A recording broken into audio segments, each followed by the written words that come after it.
Hi, welcome to another Charlene's Vision. I am glad to have you here with me. Today I have the awesome Quiana Sutton, aka Q. So, how you doing, Q? Good. I'm doing great. How are you? I'm doing awesome. So Good. Q's here today, and we're going to be having a discussion. And you see what's on her shirt, so that's a little hint what we're going to be talking about. During the show, I'm going to be calling her Q, and just Q. So just let me know, tell me a little bit about yourself. I always like to know the background of the person. Sure. So, I can't say there isn't anything special about me, but I'm an average person. I have children. I was working, regular 9-to-5 jobs, and I had just actually had a baby. So I was trying to figure out a way to, still bring in income and still be able to be home and be present for the family and make sure everything was okay and where it would need it to be. And I just decided one day, literally on a whim, I said, I'm going to just maybe have a bake sale. And literally it just blew up from there. So wow. I'm just, okay. So now we already know your talent already. So that's pretty good. So tell me, like you said, you had like a bake sale. Tell me how that process went. Like you said, you're talking about the bake sale right now. So what made you to think about a bake sale, first of all? And how did you, honestly, go ahead. I'm sorry. No. What made you think about it? Let's just take it step by step. So like I said, I was home on maternity leave with a brand new baby, and I don't know, I've always had a sweet tooth. I love anything sweet. I love sugar, and my palate is a little different. I like to put like different things together, different ingredients, and I love to challenge myself and try to come up with different ingredients or recipes, so to say. And so I was sitting at home and I was just like, I'm gonna bake something. And then it was like, oh, I'm just gonna make some cupcakes. But then I was sitting and thinking, I don't want to make regular cupcakes. I wanted it to be something different. So I came up with like a different flavor. I think at the time it was it wasn't anything that I can't say I take credit for this actual flavor, but the way that I did it was different. It was an apple pie cupcake. So it's so good. It's so good. So it was like, so this is like cut up apples, just like almost like the apple pie. Yes. So the cake is a spice cake flavor. So it's like a spice cake. And then it's got like chunks of little pieces of apple in it. And then it has like in the middle is actual apple pie filling. Ooh. So, and then there's like a buttercream frosting with pieces of apple and apple crumble on the top. So it's fully loaded. It can come with a cheesecake filling. It's so good. It's delicious. Nice. So I guess how do you find yourself like actually eating while you cooking at this point, or like what, since you say you had the sweet tooth? So at the beginning, like I said, again, I had just had a baby. So I was like trying not to eat as much because I was in full focus. Also, I was, losing the baby weight and trying to get back down to my before baby size. Not to say that I didn't have a nibble here and there, but that also brought me to the other part of my business in the beginning. In the beginning, I was only making mini treats. So everything came small. So it was mini cupcakes, mini cookies, mini treat cups, because my thought process was, being a mom, I've given and gone to plenty of children's birthday parties. Right. And the biggest thing is having these huge slices of cake that kids barely eat. Exactly. Having a huge cake that's left over, or cupcakes that kids are running around. There's already, so much sugar going on at the party. So I said, I wanted to make something different. I wanted to make small treat tables. So everything was mini so that it wasn't overwhelming for the party goers or the party giver. Okay. That's where that came from. Now let's just go back and rewind a little bit. Now, is there any people that bake in your family? Because I always think something could be from a stem or a trait. So mostly my family, everyone they're more so chefs, I should say. They just cook. My mom dips and dabs in baking. Like my mom, everybody that knows holiday time, my mom is the one to go to for like the pineapple upside down. My mom, hands down, her pineapple upside down is the best. Okay, so that's baking, right? Yeah. Okay. that is baking, but she doesn't have a background in it. She doesn't bake like a bunch of different things like I do. She just, the holiday time, family things. You have your family traditions. Everybody has a job when it comes to the holidays with the family. So that was her thing. So when I started doing it, it kind of just took everybody by shock and surprise. They were like, really? Until I started bringing things to the forefront and I said, just try it. And everybody's like, you're really, really good at this. And I even shocked myself. Right.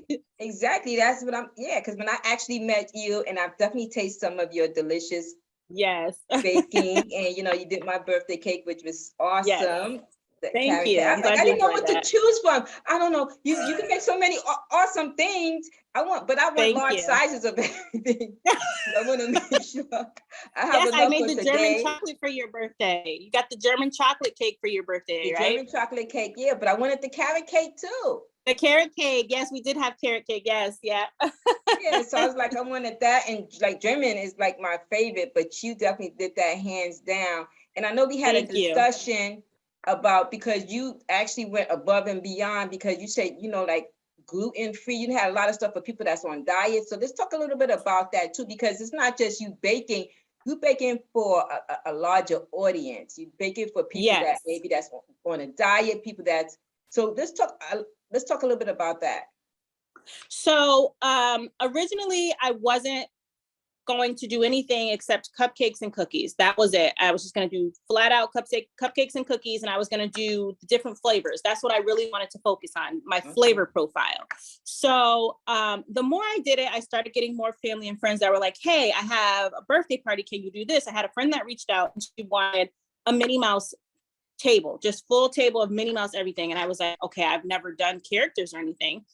But then she came back and she says, well, listen, my mom is diabetic and we can't leave her out, So I'm like, oh, great. So now I have the task of figuring out how to make all the treats look pretty like Minnie Mouse, and also making it so that mom can have some too. Oh, nice. So that is where it stemmed from, just making sure that everyone is able to enjoy it. That is the biggest goal. So you have to make sure that if you're going to do one thing, you have to make sure you vocalize that from the beginning, because there are people who are just like, I don't want to take the chance. It's too much of a risk. You know what I mean?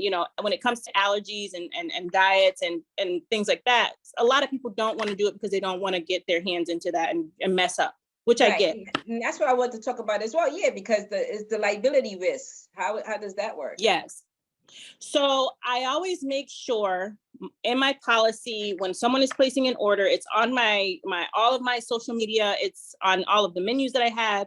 I ask everyone to be upfront as far as their allergens, their diets, just everything that they need to know, so that I can make sure and ensure that they are going to be safe as well as me. So if I have someone who says, listen, I have a nut allergy, I know that if I'm booking that order for, let's say, this weekend, I can't book anything else around that. That's going to compromise that order. So I have to also make sure that I'm being specific with them. So I always ask, even though it's written everywhere, I ask people, like if someone says, I'd like a carrot cake, there are folks that like walnuts in their carrot cake. So I'm like, do you want the walnuts? Is this for a mass crowd?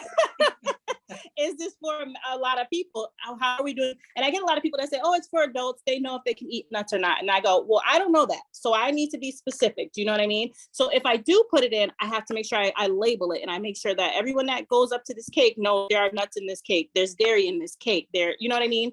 Mm. I have gone as far as my son, his class. I brought cupcakes to his class, and there was a child who had an egg allergy. So what I did was I substituted the egg for applesauce. So you just have to make sure. Yeah. And they love them. And I'm telling you, honestly, the egg and applesauce, just as a little tip, it's amazing in cake. Applesauce is amazing in cake. What made you think of applesauce? I wanted the applesauce. I would have said egg and something that's like non-egg, but still a dairy. Right. So egg is basically just the binder. It just makes sure everything gets together. Because, with everything else, flour and things like that, those are the things that help it, rise and make it dense or what have you. The egg is just the binder. So if applesauce is a universal, so to say, way of just making things bind together. It's your liquid in the dry ingredient to make everything stay together and form whatever you need it to form. And I said, well, applesauce is, it's apples. Nobody had a fruit allergy, so I just used the applesauce. That's amazing. And surprisingly, applesauce is used a lot in vegan recipes as well. Oh, okay. Mm-hmm. Okay, so that makes sense. Okay. Yeah.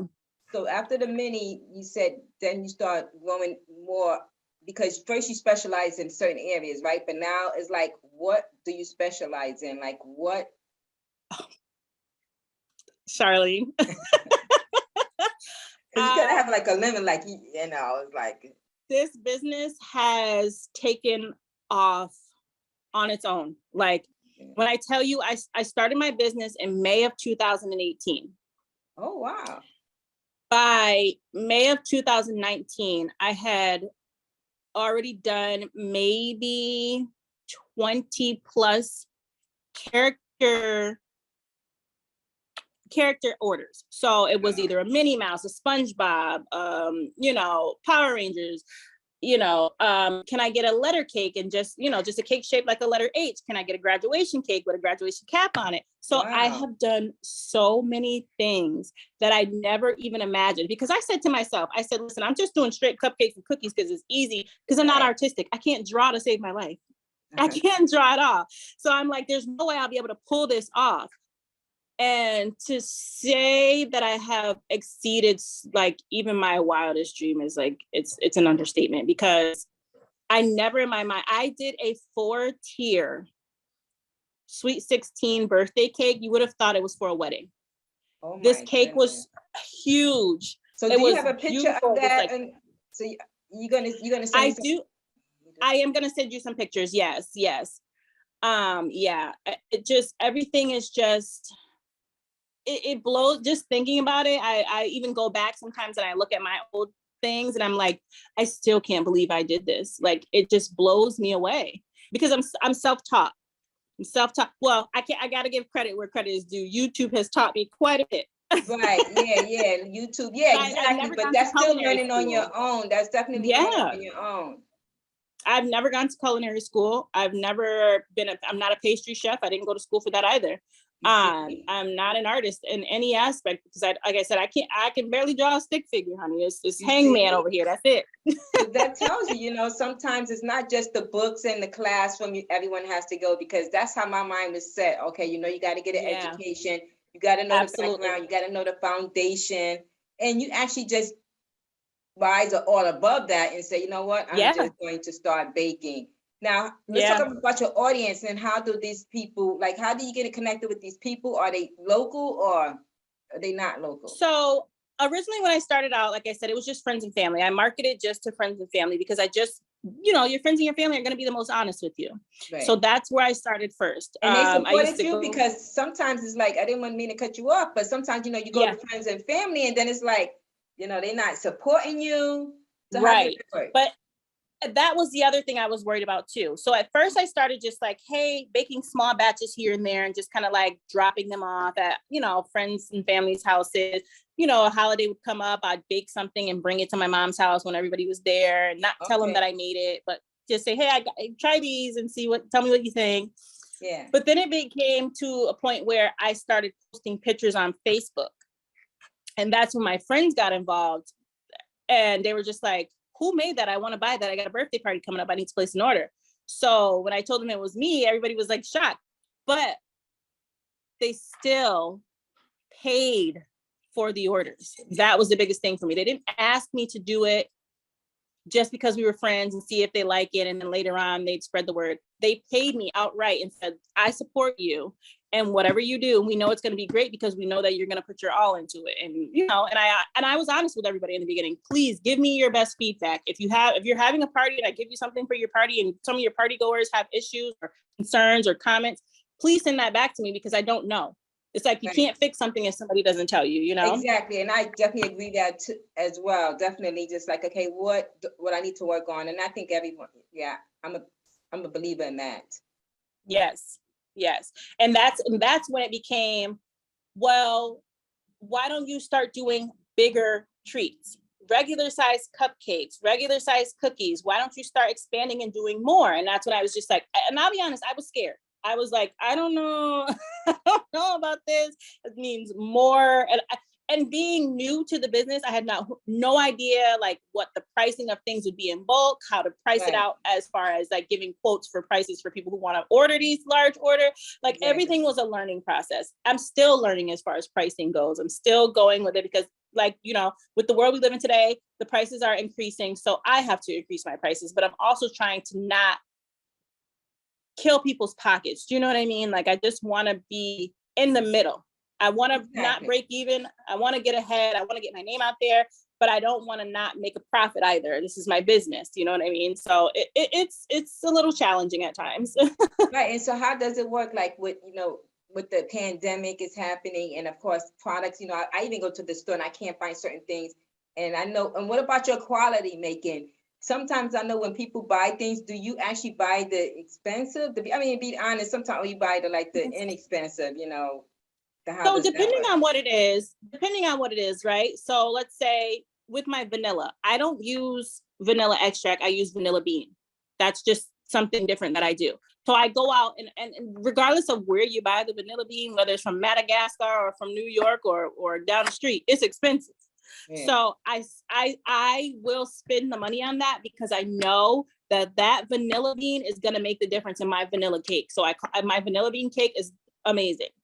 Oh, nice. Now, if I need some sugar, if I need some sugar or flour, I'm gonna go and buy the Great Value brand because it's just sugar or flour. You know what I mean? Okay. Eggs, I'm gonna buy like, you know, unless somebody is like, you know, very particular, like I'm gonna buy regular eggs. You know what I mean? Like I'm not gonna. You have to pick and choose. You really have to pick and choose because especially now, like you said with the pandemic, things are scarce. So you have to use what you can. And I'm very honest with my customers, which is another reason why I feel like the best lesson that I learned from other people who have been in the business, that I have friends that, you know, are home bakers as well and have been in it for a very long time. Okay. The best thing I learned is standing firm on your policy, your pricing, and your timing. So if somebody wants an order, they need to give you a certain amount of time so that you're able to say, okay, I need to order this for your order. I need to order this. I need to go to the store and make sure I can get this. And especially now, it's like, because things are so scarce, I need ample amount of time to be able to make sure I can get the ingredients. Otherwise, so that we can go back and forth and converse and see, hey, I can't get this. Would you like to swap it for this? And you know what I mean? Just have a conversation about it so that it's not a surprise and we're not all just at the end, we're like, what are we going to do? Exactly. So there has been time when you cannot find what you need for your baking products. Yeah, it's like even when you go on Amazon, you go to the grocery store, Sam's Clubs, Costco.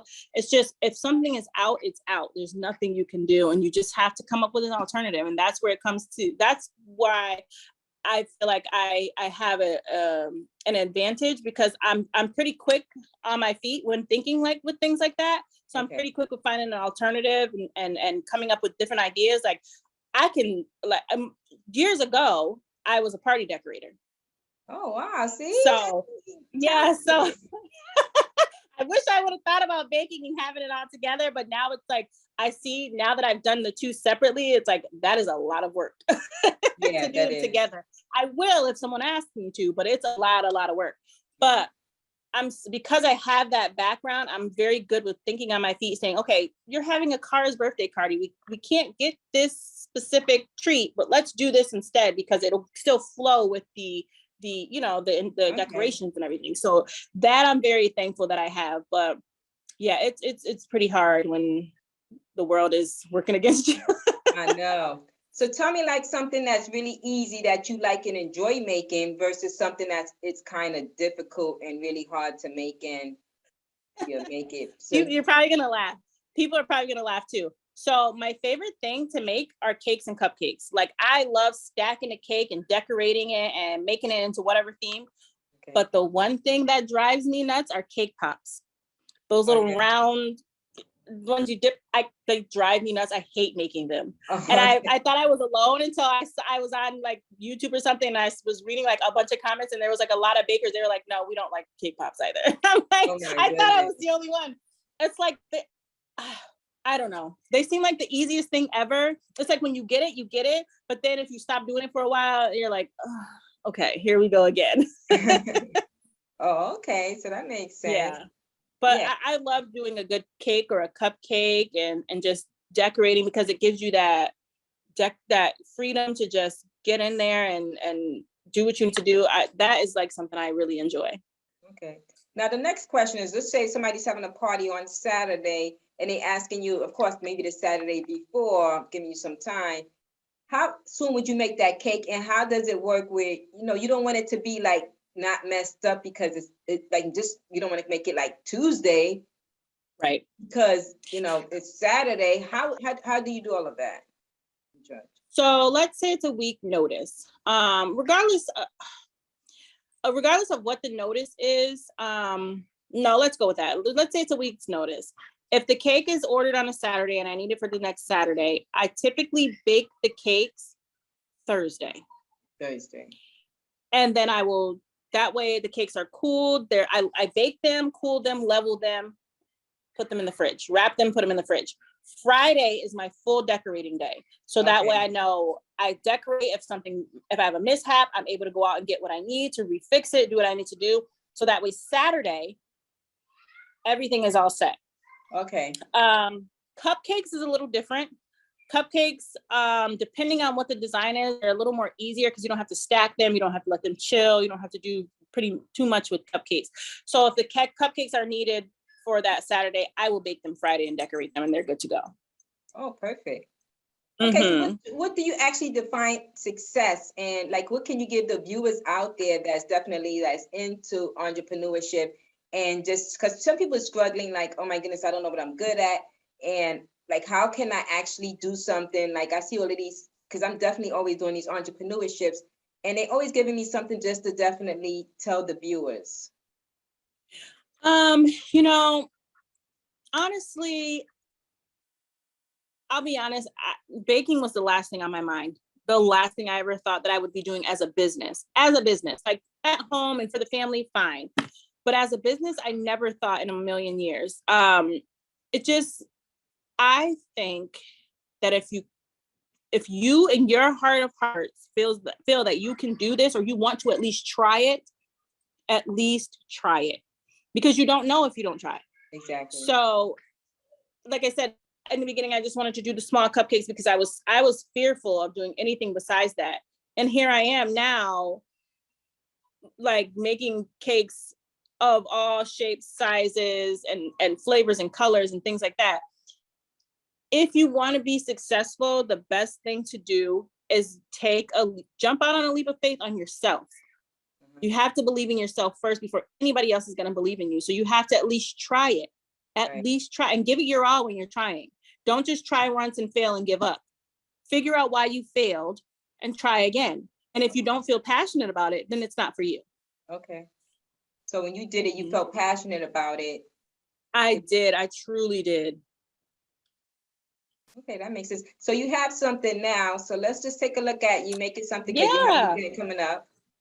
So I have a good friend whose daughter is, I think she's turning 14. She reached out to me. She always gives me a good amount of time, and she's like, hey, I need you. We're not doing anything big. She really wants like a Lilo and Stitch theme situation. And in the beginning, this is another thing. This is a good reason why giving your person, whether it be a party planner, a chef, a decorator, whoever you're requesting services from, give them time to come up with ideas and converse with you, because she originally said she wanted a cake. So when I came back to her with the different sizes and the different layers and things like that, she says, well, we're just doing a dinner with like 4 friends. We don't need a big cake. And I said, okay, fine. What about cupcakes? And that we jumped with that.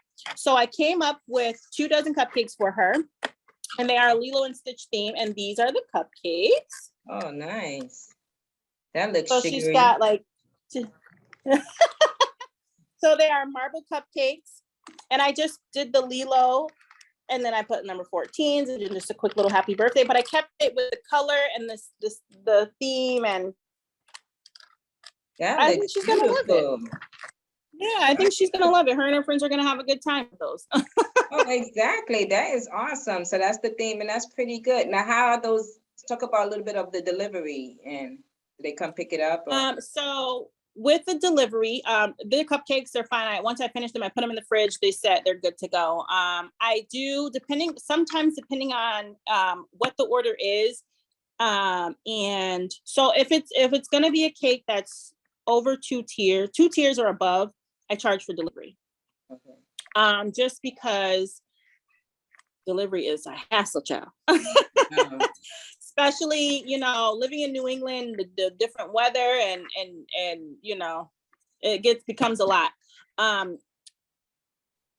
Let's say somebody just orders cupcakes. Like if they order like a full treat table, anything over a certain amount, depending on what the treats are, I don't charge for delivery. How do they receive it? You go and give it to them, they come pick it up?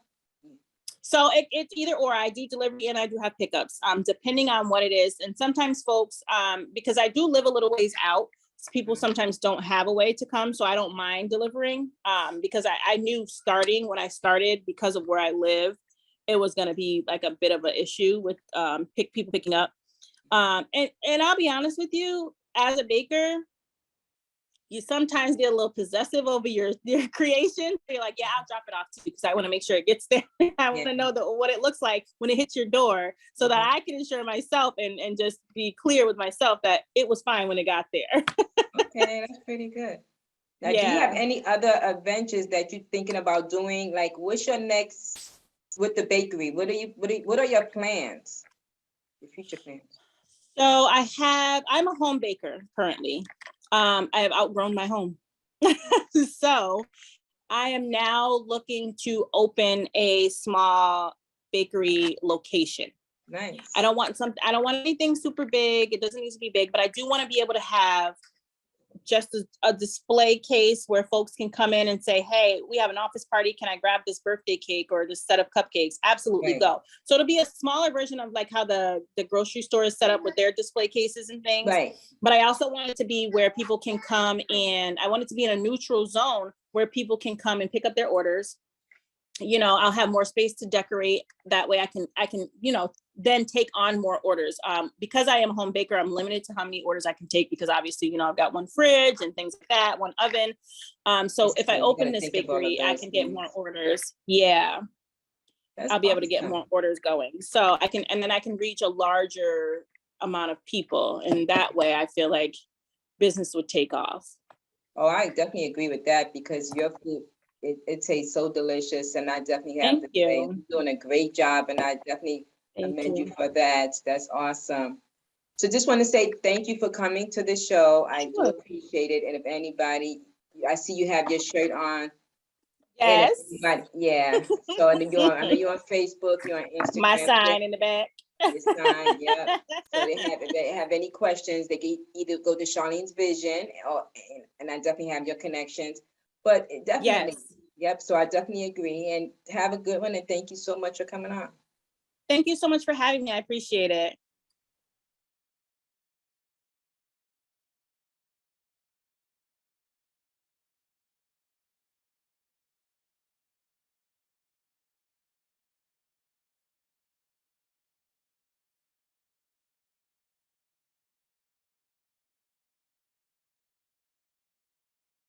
Riverview Apartments is Bristol's two-time beautification award-winning residence community for adults age 55 and older. They offer 1 or 2 bedroom apartments with modern appliances, air conditioning, wall-to-wall carpet, and tiled floors. Both heat and hot water are included. Riverview also offers a wide range of activity rooms that include a billiard parlor and a spacious community room. It is handicap accessible with safe, secure parking for tenants and ample off-street parking for visitors. 860-940-6757 or riverviewbristol.com.